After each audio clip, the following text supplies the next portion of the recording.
So let's have a look at our hinge progressions. So the muscles worked here are glutes, hamstrings and back. The pattern is, for example, picking up heavy objects, some deceleration and some landing patterns. Demands are high levels of hip and trunk coordination and strength, along with grip strength as well.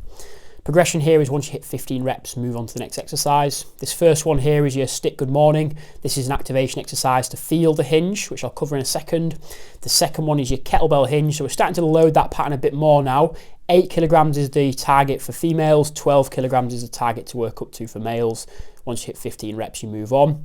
So the hinge itself, you'll notice that the hips are sitting back. I unlock the knees, I sit the hips back, and then I squeeze tall at the top. So essentially, a good analogy that Dan John's given is like loading the bow. So as you sit back, the hamstrings, the glutes, they're being loaded, like they're being stretched like a bow. And as I stand tall, I'm shortening them, squeezing them nice and tight.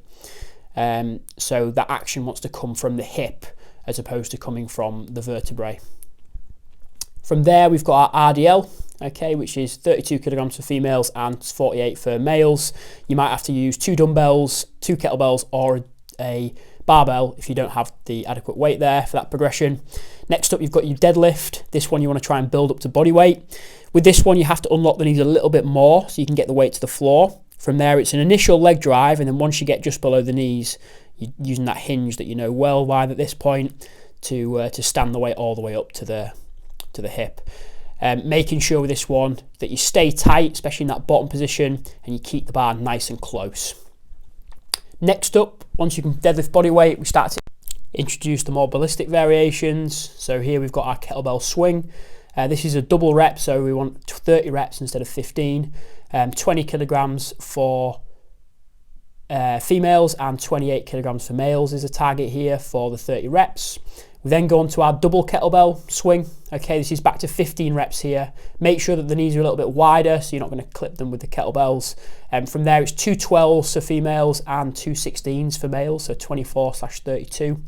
And then, yeah, we're just keeping them kettlebells close, performing the same pattern. From there, we've got our kettlebell clean. So the drive here is a bit more upwards. Okay, so there's a bit more knee activation here. Not just hip, but the hips are still going to be sitting back for that hinge pattern. From there, you want a nice loose arm, keeping the kettlebell nice and close, and at the top it should rest on the outside of the forearm. Okay, and that's 20 kilograms for males, 28 kilograms for females with the one arm, 15 reps. And finally here we have our double kettlebell clean, which is the final progression, 32 kilograms for females, so 2 16s, and 40 kilograms for males, so 2 20s, 15 reps, keeping the kettlebells close, keeping the arms loose, and notice that I'm catching the weight where they rise to.